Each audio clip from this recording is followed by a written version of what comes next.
সত্যতা প্রমাণ করলো আজকের মুসলিম বিজ্ঞানীরা। পুরো পশ্চিমা বিশ্ব জুড়ে সত্য প্রমাণিত হয়েছে প্রিয় নবীর বাণী। প্রিয় দর্শক, আপনি যদি কোরআনকে বিশ্বাস করেন অবশ্যই আলহামদুলিল্লাহ কমেন্ট করবেন। যারা কোরআনে বিশ্বাস করে না তাদের ঈমান নষ্ট হয়ে যাবে। এবং মুসলিম হিসাবে অবশ্যই ভিডিওটি শেয়ার করে দিবেন এবং কোরআনের সত্যতা সবার মাঝে ছড়িয়ে দিবেন। কোরআনে বর্ণিত গভীর সমুদ্র নিয়ে চাঞ্চল্যকর সৃষ্টি হয়েছে বিশ্বজুড়ে। আধুনিক বিজ্ঞানীরা পবিত্র কোরআনে বর্ণিত গভীর সমুদ্রের রহস্য নিয়ে চ্যালেঞ্জ ছুড়ে দিয়েছে মুসলিম বিজ্ঞানীদের। কি আছে সমুদ্রের 600 ফুট গভীরে? বিজ্ঞানীদের অনুসন্ধানে কি বের হয়ে আসলো সমুদ্রের গভীর থেকে, তা নিয়ে আজকের বিস্তারিত। পবিত্র কোরআনের কাছে মাথা নত করেছে আধুনিক বিজ্ঞান। কোরআন মানেই বিজ্ঞান। এতদিন যারা পবিত্র কোরআনকে অস্বীকার করত তারাই আজ পবিত্র কোরআনের সত্যতা জেনে ইসলাম ধর্ম গ্রহণ করেছে। পবিত্র কোরআন কোনো মানব রচিত বই নয়। পৃথিবীর শুরু থেকে কিয়ামত পর্যন্ত যা কিছুই আছে সবকিছুই বর্ণিত রয়েছে পবিত্র কোরআনে। ইতিমধ্যে একদল বিধর্মী গবেষক অভিযান চালিয়েছে সমুদ্রের 600 ফিট গভীরে। আহমেদ নামে একজন মিশরীয় 2014 সালে লোহিত সাগরে 332 মিটার পৌঁছে গিয়ে বিশ্ব রেকর্ড করেছেন। এ রেকর্ড ভাঙতে গিয়ে মৃত্যু হয়েছে বহু ডুবুরির। কারণ গভীর সমুদ্রের চাপ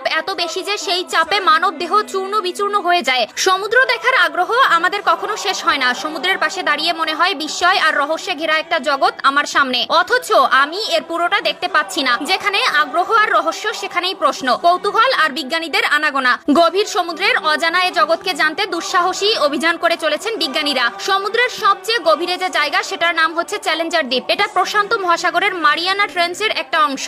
এর গভীরতা 11,034 মিটার। কিন্তু এতটা গভীরে কোনো মানুষের পক্ষে পৌঁছানো সম্ভব নয়। সাধারণত 200 মিটার গভীর থেকে ধীরে ধীরে সমুদ্রের ভেতরে আলো কমতে থাকে, আর 1000 মিটার গভীরে সবকিছু অন্ধকার। গভীর সমুদ্রের তাপমাত্রাও খুব কম, ভীষণ ঠান্ডা সেখানে। এত সব চ্যালেঞ্জ সামলে সমুদ্রের রহস্য ভেদ করতে বিজ্ঞানীরা ব্যবহার করেন সাবমার্সিবল, এক ধরনের ছোট ডুবোযান। বিজ্ঞানীরা যখন জাহাজে করে সমুদ্র অভিযানে বের হন তখন তাদের জাহাজে আরো অনেক যন্ত্রপাতির সঙ্গে অনেক সময় সাবমার্সিবলও থাকে। সমুদ্রের একটা নির্দিষ্ট জায়গায় পৌঁছে জাহাজ থেকে একে সমুদ্রে পাঠানো হয়। গভীর সমুদ্রের পানি এবং সমুদ্রের তলদেশের উপাত্ত সংগ্রহে এরা দারুণ কাজ করে। পৃথিবী বাসযোগ্য হওয়ার জন্য পানি ও নদ নদীর অপরিহার্যতা বিষয়ে আল্লাহ তাআলার বাণী। বলতো কে পৃথিবীকে বাস উপযোগী করেছেন এবং তার মাঝে নদ নদী প্রবাহিত করেছেন এবং তার স্থিতির জন্য পর্বত স্থাপন করেছেন এবং দুই সমুদ্রের মাঝখানের অন্তরায় রেখেছেন। অতএব আল্লাহর সঙ্গে অন্য কোনো উপাস্য আছে কি? বরং তাদের অধিকাংশই জানে না। সূরা নামল আয়াত 61। মেঘ ও বৃষ্টিপাত সম্পর্কে কোরআন মাজিদে রয়েছে আল্লাহ তাআলা আকাশ হতে বাড়ি বর্ষণ দ্বারা